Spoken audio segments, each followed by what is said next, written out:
There has been a lot of criticism levied towards the Royal Mint of late. Some of that has come from me around quality of their coins. But there has also been a lot about what type of coins they're releasing. Are they just milking the success of the Queen's Beast series by producing coins like this Completer and the brand new series, the Royal Tudor Beasts? I think that a lot of the criticism thrown towards the Royal Mint at the moment is quite unfair.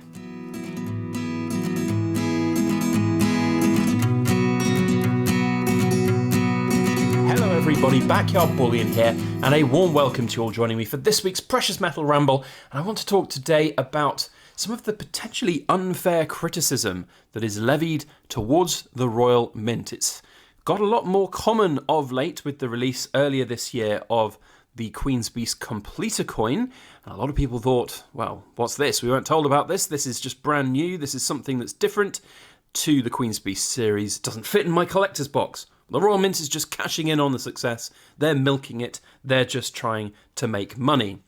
And then, of course, with the release of the Royal Tudor Beasts this last week, we see here the Seymour Panther. If you've not seen my unboxing video of this and the big 10-ouncer, then go and check that out.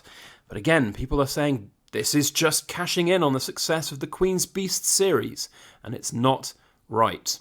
Now, I disagree with all of those arguments entirely for a number of reasons. I'm going to present my side of the argument here today.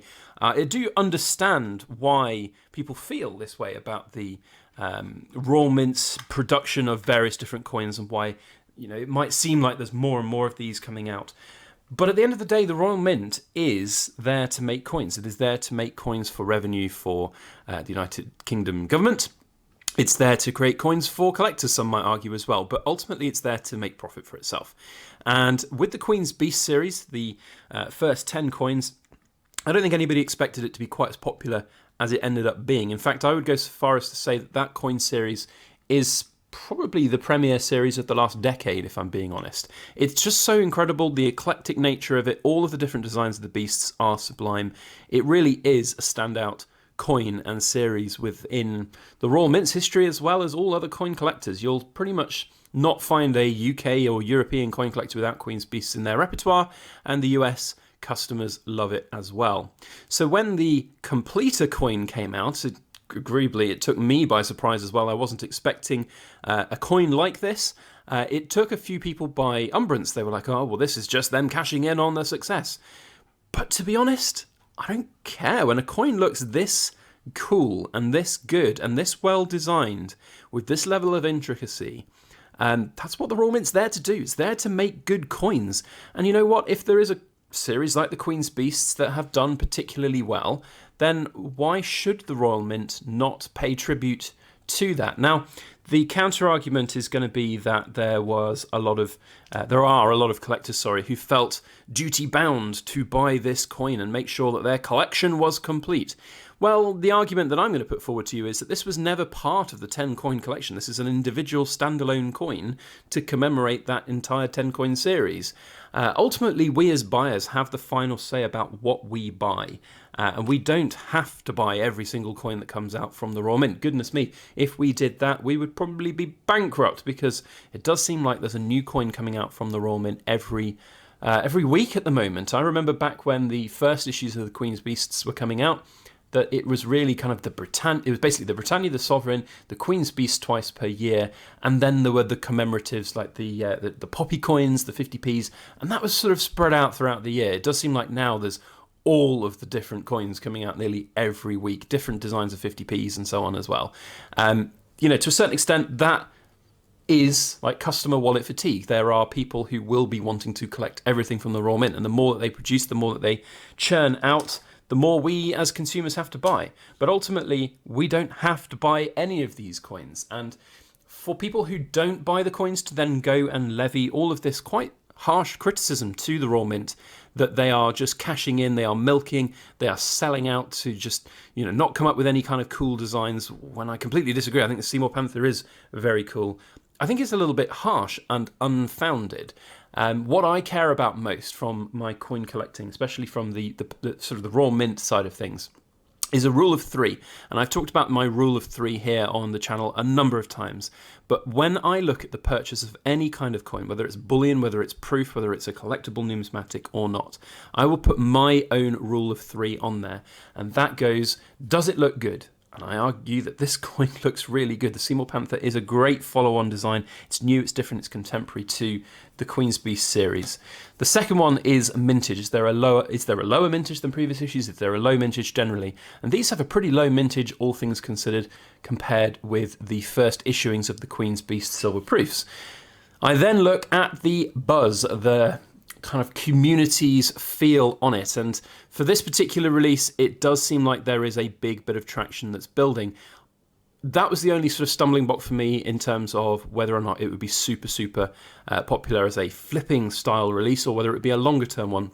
And I do think that there were a lot of people, and there probably still are a lot of people, who part of this sentiment of the Royal Mint's cashing in on the success of the Beasts and they're not coming up with anything new and innovative and different, and there should be some Tudor font on the coin and all that. No, that is completely immaterial to me in its entirety. The most important thing is to get a good quality coin released that is interesting to collectors, and I think there's a lot of people out there who are going to be kicking themselves in 6 months' time when the next Beast comes out and people are not able to take advantage of the full collection. It's a good series. It's going to be a great series going forwards. Is it milking from the Royal Mint? I mean, is everything? Let's be quite frank. The Perth Mint's Lunar series, those are incredible coins. The first series, mammoth in terms of investment return and premiums on those. The second series, equally as good. Maybe not quite as equal, but you know what I mean. It's really very popular. Was the Perth Mint cashing in on the success there? Of course they were. You know, they made the premier Lunar series of the world. It'd be stupid for them not to do that. And the Royal Mint have filled a gap for consumers. There is this demand for a new coin series, and I do genuinely think that a coin series like the Royal Tudor Beasts will be exceptionally popular with the general coin community. I think there is this growing demand for interesting eclectic coin designs rather than year on year out the same Britannias, for example. Now, the new 2021 Britannia that we see here was very different with all of its new security features, with its absolutely incredible look and feel with those extra features on the design. But it's still just a Britannia. It's just the Britannia figure there with a bit of a different amount of texturing across the coin. Ultimately, for people, it's down to what they like. Some people just like the same thing time in, time out. But for me, I do like an eclectic mix of coins. And for the Royal Mint to come up with a new series is filling a gap. It's filling a niche that is, I think, in demand for different coin collectors. Now, from another little perspective here, we've got the Una and the Lion bar. And we all know about the massive success of the Una and the Lion proof coins from the Royal Mint, and the bar here is another example perhaps that some people would say of them cashing in on the success of the Una and the Lion and the Great Engravers series. And yeah, I'm going to not argue the point that this is certainly them looking to produce a product that people might like because of the success of the Una and the Lion, but once again, people like this. People love the bar form gold. It is there and it's beautiful. This bar is absolutely stunning, and when it came out, there were a lot of people who were very excited about it. Let's be also quite frank, the Una and the Lions were never issued in bullion form, so to get one of them you'd have to spend thousands of pounds, even on just a silver proof of it. So to be able to have this wonderful kickback memory design going for the Una and the Lion, I think is a great idea. It's just diversifying the portfolio for the Royal Mint, which is only good. Now, another thing I want to talk about is the impact that this particular coin series, the second Beast series, can have on the first. The ultimate responsibility of the Mint here is to make money for themselves and for the UK government and to produce coins which are excellent. But actually, the better the coins and the better the interest that the coins that they produce garner, the better that is for the investors as well. And I do think that this particular coin series is going to have a very good impact on the Queen's Beast series. We have only got to look at the premiums right now on the Queen's Beast earlier issues to see what could happen over the course of the next 5 years for this particular release. it is going to have an impact. There are going to be new collectors out there, and I think when traction starts to grow, which it will, I think this is the most I think it was Losing Louis commented on one of my videos. Losing Louis, big long-term silver tuber here on YouTube, one of the inspirers for me to even get started making videos and poured silver. He mentioned on one of my videos, he said that he thinks this is the most underestimated coin in the coin community right now. The series will be big, it will be popular, and I do think that there will be a lot of people who will be kicking themselves in 6 months, a year, 2 years' time when they're having to pay over the odds to backdate and get hold of this Panther in bullion or proof form, because they have put off buying it because of silly reasons around, or principles around, the fact that they think that the Royal Mint is milking the success of the first Queen's Beast series. You know, we have to move on from this. The Queen's Beast series was incredible. It will never be topped, in my opinion. I'm not saying that the Royal Tudor Beasts is a better series, but I am saying that it is a new series. It's standing alone on its own two legs in its own right. And it's going to be here for the next 5 years. It's going to be exciting. Does that mean the Royal Mint is cashing in on the success of previous years? Well, a little bit, yes. But it's not a bad thing. I want the Royal Mint to make good coins. I want them to make good coins series. It helps me as a collector, as an investor. It helps me produce content here on YouTube as well, I'm not going to lie. So there are a load of different things that I think are in the Royal Mint's favour over this last couple of months, not to mention quality control. So I saw another comment as well that somebody said, you know, we shouldn't necessarily be praising the Royal Mint when they get it right, when they get quality right. That's the bare minimum that we should expect from them. I agree in certain parts, but I also disagree, because when we get bad coins, it's like anything. If you go out to a restaurant and the food's bad, you remember that more than if the food was good, and you're more likely to leave a bad review when the food's bad than when the food's good. It's just simple human nature. But I think that it is important to applaud the Royal Mint when they get things right. And it's not just about the quality and making sure that these come out without milk spots and scratches and dings and dents and black hair fibres and things like that. It's about making sure that the entire package is right for the consumers, and to applaud them, to give them the feedback, to say that this was well done, this is good, I think is really, really important.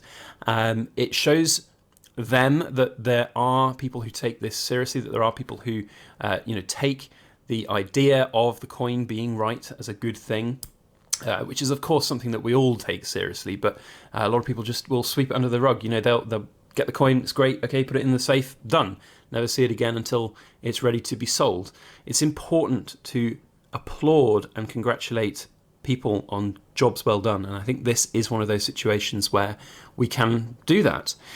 Now, I do, as I said at the start of the video, I understand that some people will still think that the Royal Mint is cashing in on the success, and that's going to be your thoughts. And, if I'm not here to necessarily tell you you're wrong, I'm just here to say that actually I think from my perspective that there are a couple of ways to look at it, and it's just, I think, worth considering. I do think that is, that's the summary of the video. I think it is unfair criticism to levy against the Royal Mint, to just say that they're cashing in on success, when essentially they're just doing their job. They're making coins, they're making good coins, they're making interesting designs of coins as well. So that's my thoughts. I'd love to know your opinions down in the comment section below. That's why we make these kind of videos, just to get that brain juice flowing and make sure we can all be on the same page as best as possible. So let me know your thoughts down below. If you've enjoyed this video and this presentation, then let me know as well, and let YouTube know by hitting that thumbs up button. It actually does a lot more to help channels than you think. And if you're not subscribed, like about 70% of the people who will watch this video, and you want to see content like this in the future, then hit that little red subscribe button. Otherwise, we'll see you on the next one. A big thank you to you all for watching, and as always, please make sure that you like, share, comment, and subscribe for more.